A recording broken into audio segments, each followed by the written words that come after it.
알트코인들이 열심히 상승하고 있는 가운데 인사를 드려보고 있는 크립토 마토입니다. 오늘 달러 같은 경우는 큰 변동 사항이 없는 상황 속에서 미국 증시는 혼조세를 보이고 있습니다. 오늘 나스닥의 엔비디아 같은 경우는 한때 시총 1조 달러를 돌파하면서 큰 화제를 모으기도 했었는데요.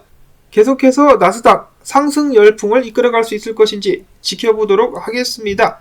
자, 비트코인 같은 경우는 괜찮습니다. 27,782달러, 이더리움 1,907달러에서 늠름하게 거래가 진행이 되고 있는 상황. 부채 한도 관련된 협의가 이루어졌다라는 소식이 나온 후에 위험 자산들 계속해서 상승세를 보이고 있는 가운데 전 세계적으로 유명한 투자자 중에 한 명이죠. 짐 로저스가 경고를 때렸습니다. 자기 생애 통틀어 가지고 이렇게 많은 부채, 지출, 현금 인쇄, 즉 돈 찍어내기를 본 적이 없다라는 것인데요. 사실 그는 몇 년 전부터 똑같은 경고를 내놓기도 했었는데 상황이 나아지기는커녕 계속해서 악화되고 있다라는 것이죠. 그는 최근 인터뷰에서 이야기하기를 앞으로 내 살아생전에 보지 못했었던 최악의 침체가 나타나게 될 것이다. 지난 14년 동안 부채가 엄청나게 증가를 했기 때문에 2008년도 때보다 훨씬 더 심각한 경기 침체가 다가오게 될 것이다. 그리고 달러 가치 하락과 관련해 가지고도 경고를 했는데요. 당신은 극도로 걱정을 해야 된다. 많은 국가들이 끔찍한 부채 문제 때문에 미국 달러에 대한 대안을 찾기 시작했다. 나는 모든 것을 지켜보고 있다. 앞으로 2년에서 3년 안에 통화시장에서 나쁜 일이 일어나게 될 것이다 라고 경고를 했습니다. 또한 다 잡았다라고 평가를 받고 있는 인플레이션 같은 경우도 계속해서 악화될 수가 있는데 이를 낮추기 위해서는 파멸적인 수준의 금리 인상이 필요하다. 그 외에도 부동산 시장, 주식 시장, 채권 시장, 외환 시장 등 모든 시장에 문제가 발생하게 될 것인데 이런 상황에서 살아남으려면 현금을 보유하거나 공매도에 대해 배워야 된다라고 이야기를 했습니다. 인플레이션이 있을 때 가장 좋은 투자처는 어디겠느냐? 실물 자산이고 내가 아는 가장 저렴한 자산은 여전히 상품이다라고 덧붙였습니다. 자, 그리고 비트코인에 대해서 한마디를 했는데요. 전 세계 화폐가 비트코인으로 전환될 것이다 라고는 생각하지 않는다. 디지털머니의 세상이 되겠지만은 정부 주도의 디지털머니 CBDC가 활용될 것이다라고 언급을 했습니다. 자, 이러한 그의 예측에 대해서 어떻게 생각을 하십니까? 암호화폐 시장 및 이 증시 같은 경우도 벌써부터 축제 분위기에 젖어드는 그런 모습이 보여지고 있는 가운데 부채는 여전히 커지고 있습니다. 미국뿐만 아니라 전 세계가 이에 대한 대책을 찾기 시작했다라고 그는 말을 했는데요. 중앙은행들은 이에 대해서 너무나 잘 알고 있기 때문에 계속해서 금을 사서 모으고 있다는 소식을 저도 몇 년째 전해드리고 있습니다. 아직 폭발하지 않았지만은 폭발했을 때 그 파괴력이 상당할 것이기 때문에 최대한 금을 축적하려는 의도가 아닌가 싶습니다. 자, 그 반면에 엘살바도르 같은 경우는 비트코인을 채택을 했죠. 짐 로저스는 전 세계 화폐가 비트코인으로 전환되지는 않을 것이다 라고 이야기를 했는데 당연히 전 세계 모든 화폐가 비트코인으로 전환되기는 굉장히 힘들겠죠. 각 나라들마다 다른 정책을 들고 나오고 CBDC를 밀어붙일 것인데 그 반면에 모든 나라가 비트코인을 채택하진 않겠지만은 비트코인을 채택하는 나라들의 숫자는 늘어날 것이다 라고 저는 예상을 하고 있습니다. 특히나 앞으로 닥쳐올 풍파 속에서 엘살바도르가 좋은 성적을 낸다. 그러면은 더욱더 많은 남미 국가들을 시작으로 비트코인을 채택하는 나라들의 숫자가 급속도로 늘어나게 되지 않을까. 그리고 지금 브릭스 국가들에서 개발하고 있는 그들만의 통화와 결제 시스템, 앞으로 국제 통화 시스템에 큰 영향을 끼칠 수가 있을 것이기 때문에 해당 통화와 비트코인이 어떤 관계를 유지하게 될지도 지켜봐야 될 것 같습니다. 브릭스 국가들 같은 경우, 물론 비트코인을 싫어하는 국가들도 있는데 중국과 러시아 같은 경우는 비트코인에 우호적이죠. 과연 그들이 이러한 기조를 브릭스 국가의 통화가 발행되고 난 후에도 유지할 수 있을지 지켜봐야 될 것 같고 이왕이면은 브릭스 국가 통화를 금이라든지 자산에 연동시킨다라고 쳤을 때 비트코인도 여기에 포함될 수 있으면 정말 좋겠다라는 그런 희망회로도 한번 돌려봅니다. 이어서 회사 수익의 최대 15%를 비트코인을 매집하는 데 사용하겠다라고 발표를 했었던 테더 같은 경우 우루과이에서 비트코인 채굴 사업을 시작했다는 소식 나왔습니다. 앞으로 계속해서 비트코인의 중요성이 올라가게 되지 않을까라고 테더사에서는 결정을 하는 것 같죠. 비트코인을 매집하는데 매진을 하고 있습니다. 자, 그 다음에 바이낸스 호주가 있는데 바이낸스 호주에서 사용자들이 이탈하게 되면서 다른 거래소 비트코인 가격과 비교해가지고 엄청난 역프가 발생했었다라고 하네요. 호주 달러로 $10,000 정도 싸게 비트코인이 팔리고 있었다라고 합니다. 야, 내가 계정만 있었으면 가서 샀었을 텐데. 캐나다에 이어서 호주에서도 철수를 하고 있는 바이낸스. 다음으로는 이런 소식도 나왔습니다. 이 크립토 퀀트 분석을 잘 보시는 분들은 아시겠지만은 고래들이 거래소에서 활동을 많이 하게 되면은 비트코인 가격이 떨어질 수 있다라고 경고를 많이 하곤 하죠. 자, 그런데 그와는 반대되는 움직임이 최근에 포착이 됐다라고 합니다. 암호화폐 거래소를 떠나는 비트코인 고래들. 좋은 소식이다라고 저는 개인적으로 생각을 하는데, 최근에 상위 10개 거래소를 기준으로 거래소 내로 흘러들어오는 비트코인 물량이 지난 3월 이후 최저치를 기록을 했다라고 합니다. 매체에서는 예측하기를 대형 비트코인 보유자들, 즉 고래들이 그들의 비트코인을 다른 형태의 투자나 개인 지갑으로 이동시키거나 둘 중에 하나가 아니겠느냐라고 예측을 하고 있었다라고 합니다. 자, 이런 식으로 거래소로 흘러들어오는 물량이 적어지게 된다면 자연스럽게 비트코인의 하방 압력도 낮아지게 될 것입니다. 자, 그런 의미에서 이번에 계속해서 상승을 이어갈 수 있을 것인가, 시장에 대한 기대감이 높아져 가고 있습니다. 이어서는 비트코인 해시레이트 차트인데요. 계속해서 상승을 하고 있습니다. 하늘 높은 줄 모르고 치솟고 있는 비트코인 해시레이트, 가격도 이를 좀 따라가 보자.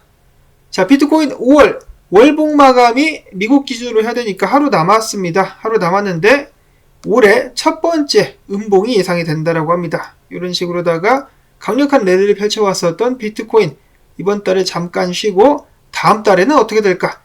올라갈 것인가 떨어질 것인가? 이제는 모든 관심이 연준 의장 제롬 파월의 입으로 쏠리고 있습니다. 만약에 비트코인 가격이 떨어지게 된다면 절호의 줍줍 찬수가 될 수도 있겠다라는 생각이 드는데요. 비트코인은 반감기 때문에라도 우상향을 할 것으로 예상이 되는데, 그에 덧붙여가지고 더욱더 비트코인 쪽으로 가격이, 자산이 몰릴 수 있다라는 분석 나오게 되었습니다. 바네크 측에서 내놓은 분석인데요. 그들은 이야기하기를 사상 최대 부의 대이동이 다가온다. 뭔 소리냐? 과거에도 언급이 되었었던 자산의 대물림, 향후 25년 동안 68조 달러가 MZ세대로 흘러들어가게 되는 사상 최대 부의 대이동이 이루어질 전망인데, MZ세대는 이전 세대들과는 다른 투자 방식을 선호한다. 젊은 세대들은 앞으로 전통 금융상품보다 비트코인을 먼저 배우게 될 것이며, 앞으로 20년 동안은 그야말로 변혁의 시대가 될 것이다.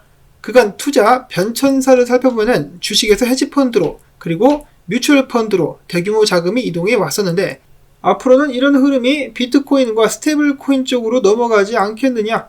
향후 수조 달러 규모의 시장이 형성될 잠재력이 보이고 있다라고 이야기를 한 것입니다. 특히나 젊은 세대들이 비트코인에 대해서 공부를 하게 된다면 한 개 정도는 꼭 갖고 있어야겠다는 생각을 하게 되지 않을까 싶은데요. 그러면 후에 엄청난 가격 상승이 따르지 않겠느냐. 이어서는 분석으로 넘어가 보도록 하겠습니다. 나스닥 같은 경우 최근에 좋은 모습을 보였었는데 지금 저항에 맞닥뜨린 상황.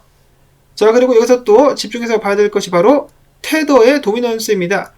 테더의 도미넌스가 올라간다는 것은 사람들이 암호화폐를 팔고 테더를 보유하기를 원한다는 것으로 해석을 할 수가 있기 때문에, 테더 도미넌스가 지금 현재 상방향 채널에 하단에서 와리가리를 때리고 있는데, 만약에 이게 무너진다 그러면 암호화폐 시장 다시 한번 엄청난 상승을 맛볼 수가 있겠습니다. 자, 근데 만약에 반등해서 올라간다 그러면은 암호화폐 시장의 조정 및 하락을 예상을 해볼 수가 있는 것이죠. 비트코인 같은 경우는 지금 위쪽이나 아래쪽 그 어느 쪽에 CME 갭도 채우지 않은 상황에서 범위 내에서만 움직임을 이어가고 있습니다. 만약에 해당 지지선을 잘 지켜줄 수 있다면 추가적인 상승 예상을 해볼 수가 있겠고, 만약에 무너지게 된다면 아래까지 열리게 되겠죠. 자, 이런 상황에서 그러면 올라간다는 거야 떨어진다는 거야? 안베사 사자머리 분석가 같은 경우는 이야기하기를, 만약에 비트코인이 28,500달러를 뚫고 올라가면은 나는 롱을 치겠어. 근데 기다렸다가 만약에 27,500달러 아래로 내려가가지고 다시 올라올 수 없다라면 숏을 치겠어 라고 이야기를 했습니다. 그러면서 25,200달러를 기다리겠다라고 이야기를 하는 것인데요. 차트를 보시면 이렇습니다. 비트코인이 추세 저항을 뚫고 올라와가지고 안착 후 저항을 뚫게 된다. 이 자리 뚫게 된다라면은, 과거 고점을 뚫게 된다라면은 롱을 친다. 더욱더 큰 상승 기대를 해볼 수가 있겠다라고 이야기를 하고 있는 것이고, 반대로는 저항을 뚫고 지지를 뚫고 떨어진다. 근데 떨어졌을 때 확실하게 떨어졌는가, 이 리테스트 했을 때 확실하게 떨어졌는가를 확인하고 떨어진다라면 숏을 치겠다라고 이야기를 하고 있는 것이죠. 가짜 하락 및 가짜 상승 종종 나오기 때문에 조심해야 된다.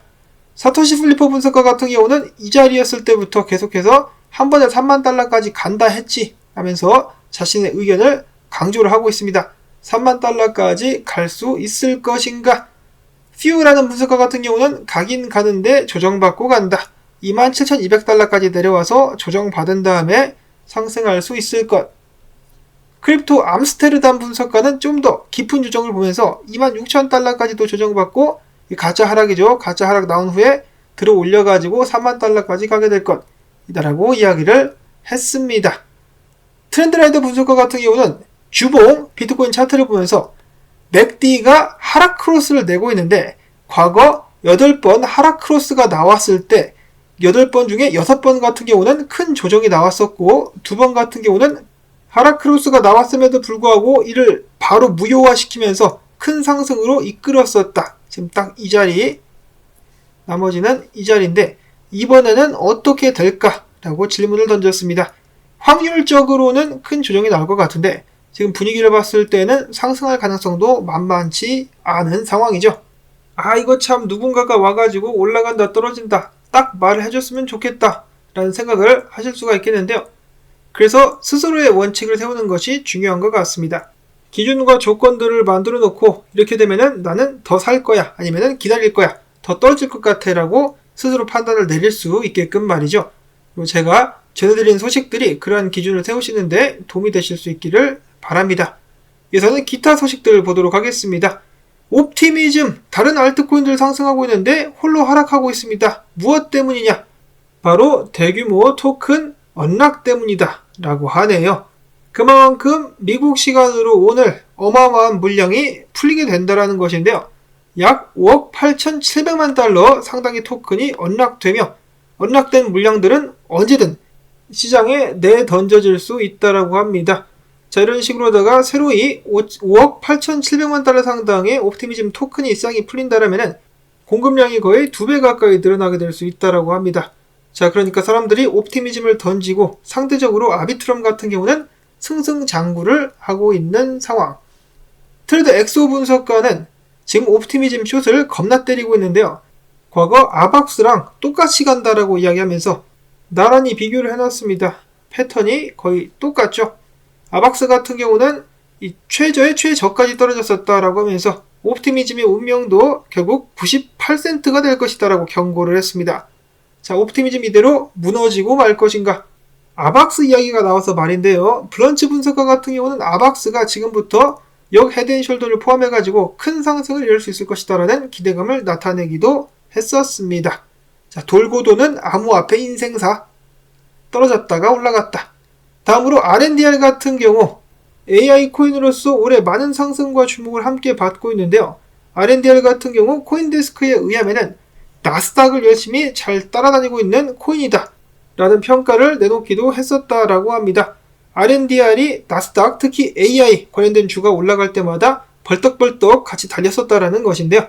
나스닥이 지속적으로 좋은 성적을 낼 수 있다라면 R&DR의 미래는 밝다라고 볼 수 있겠다라는 것인데, 킹핀 크립토 또 다른 사자머리 분석가 같은 경우는 R&DR이 2달러 93센트까지 오를 수 있을 것이다. 자, 물론 그 후에는 하락하게 될 것이다 라고 예측을 하기도 했었는데, 일단 지금 당장의 상승세는 무섭다 라고 볼 수가 있겠고, 다음으로 라이트코인 같은 경우 자, 심상치 않습니다. 주소 숫자가 급증하게 되면서 에이다와 도지코인을 제꼈다라고 하는데요.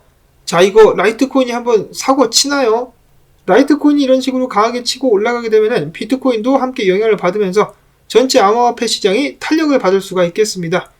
자, 이거 계속해서 사람들을 기대하게 할 만한 좋은 지표 및 자료들이 나와주고 있는 가운데, 도지코인 같은 경우도 지금 조만간에 폭발적인 변동성이 나올 수가 있겠다.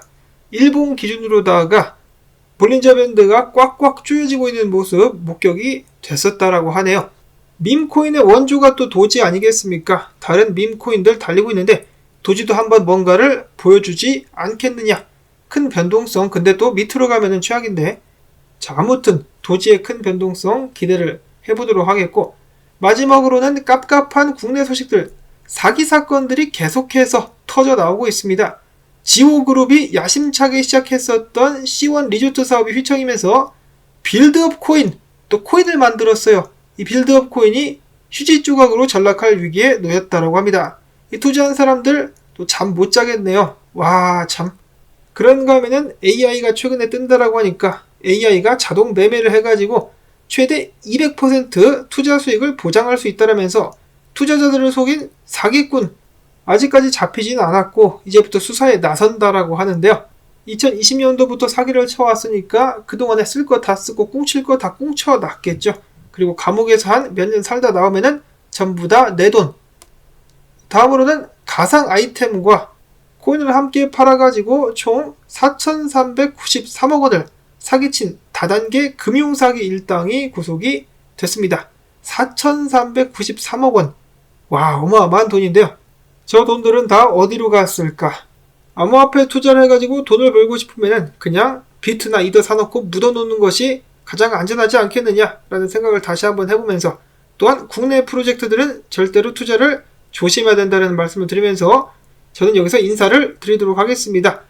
나온 정보들 도움되셨다면 토마토밭 일당 주기 광고 한 편만이라도 마지막까지 봐주셔야 제가 채널을 계속해서 유지를 할 수가 있겠습니다. 도움 주시는 분들 한 분 한 분께 감사드린다는 말씀 전하면서 저는 다음에 새로운 소식 가지고 인사를 드리도록 하겠습니다. 안녕히 계십시오.